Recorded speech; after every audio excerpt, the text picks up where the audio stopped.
किसकी। संजीव अपने दोस्तों राघव और प्रतीक के साथ बियर बार में बैठकर बियर पी रहा था। संजीव आज बहुत खुश लग रहा था। अरे यार, आज की पार्टी में तो मजा आ गया। तुम दोनों दोस्तों के साथ तो मेरी जिंदगी इतनी अच्छी है कि क्या बताओ कितनी अच्छी है। अरे भाई, अब दोस्ती की है तो जीना मरना सब साथ में। हाँ अरे अरे यार सुनो, जल्दी से एक बियर और ऑर्डर करते हैं ना, एक आखिरी, और उसके बाद ये जश्न यहीं खत्म हो जाएगा। अरे हाँ हाँ, क्यों नहीं। वेटर, जल्दी से 2 बियर की बोतल लेकर आओ। आज मेरे दोस्तों को जश्न मनाना है, क्यों? इतने में वहां पर एक बहुत सुंदर लड़की छोटे छोटे कपड़े पहनकर हाथ में बियर की बोतल लेकर उसके पास आती है।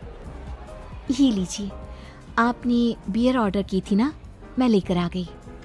क्या बात है यार, इस बार की वेटर तो बड़ी सुंदर है। अब बियर लेकर आई हो तो अपने हाथों से ही पिला दो ना। हाँ हाँ, क्यों नहीं, जैसा आप बोलोगे मैं वैसा ही करूँगी।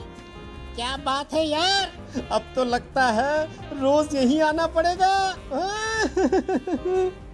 उसके बाद वो लड़की उन तीनों को बियर सर्व कर देती है। पार्टी करने के बाद वो तीनों अपने अपने घर जाते हैं। प्रतीक, संजीव और राघव को उनके घर छोड़कर जैसे ही अकेला अपनी कार में आकर बैठता है तो अचानक उसे एहसास होता है जैसे उसकी कार की पीछे वाली सीट पर कोई बैठा हुआ है। वो तुरंत पीछे मुड़कर देखता है। तुम यहाँ क्या कर रही हो? और तुम मेरी कार में कब आई? अरे तुम तो बार में वेटर थी ना। बस ऐसे ही मेरा दिल कर रहा था आपके साथ आपके घर चलने का, इसलिए मैं आपके साथ चली आई। अरे लेकिन तुम मेरी कार में आई कब? अभी कुछ देर पहले तो यहाँ पर मेरे दोस्त बैठे हुए थे। प्रतीक के इतना बोलते ही उस लड़के का चेहरा खतरनाक तरीके से बदल जाता है। उसकी आंखें पत्थर की तरह सफेद और पूरे शरीर पर नीली नीली नसें उभर आती है। गाड़ी चलाओ, पूरी स्पीड में चलाओ, और अगर तुमने गाड़ी रोकने की कोशिश भी की तो मुझसे बुरा कोई नहीं होगा। डर की वजह से प्रतीक के पसीने छूटने लगते हैं। उसका शरीर बुरी तरह से कांप रहा था। प्रतीक बिना कुछ सोचे समझे कार को फुल स्पीड से चलाना शुरू करता है। चलते चलते वो शहर से दूर एक पहाड़ी पर पहुंच जाता है और सामने अब सिर्फ पहाड़ी का किनारा दिख रहा है, जिसे देख प्रतीक घबराकर अचानक से कार को ब्रेक लगाता है। देखो देखो देखो देखो, मुझे छोड़ दो मुझे। अगर मैंने गाड़ी जरा सी भी आगे बढ़ाई तो हम दोनों नीचे गिरकर मर जाएंगे। ये तो तुम्हें पहले सोचना चाहिए था ना। अब कुछ नहीं हो सकता।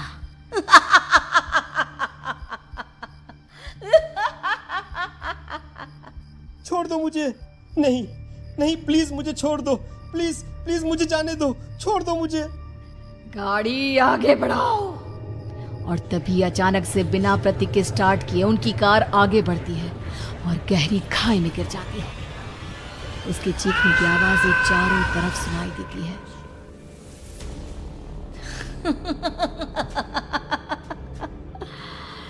तुझे मारकर मेरे कलेजे में जल रही आग को थोड़ी शांति तो मिल गई, लेकिन अभी ये कहानी खत्म नहीं हुई। और फिर अगले दिन राघव और संजीव को पता चलता है कि प्रतीक की पहाड़ी से नीचे गिरकर मौत हो गई। अरे कल रात की तो बात है यार, हम सब बैठकर पार्टी कर रहे थे, लेकिन मेरी एक बात समझ में नहीं आ रही। राघव शहर से इतना बाहर उस पहाड़ी पर इतनी रात को क्या करने गया था? अरे यार, वही सोचकर तो मैं भी परेशान हूँ।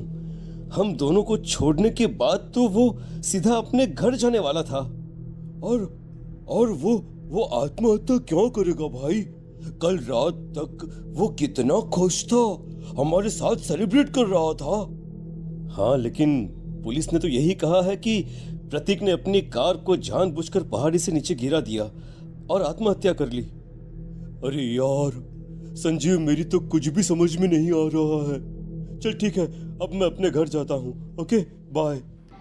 राघव अपने घर में अकेला था। दोपहर का वक्त था। तभी दरवाजे की घंटी बजी। कौन है?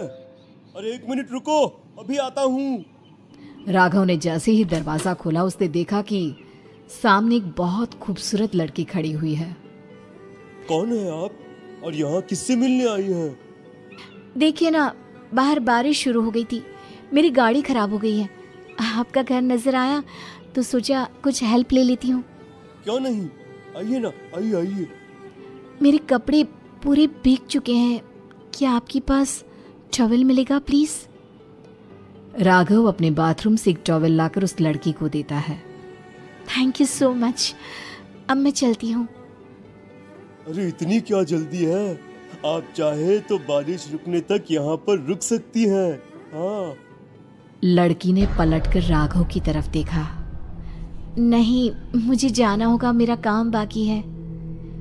और वो वहां से चली गई। उस लड़की के जाने के बाद राघव अपने बाथरूम में नहाने के लिए गया और जैसे ही उसने बाथरूम में देखा तो उसका टॉवल वहीं पर लटका हुआ था।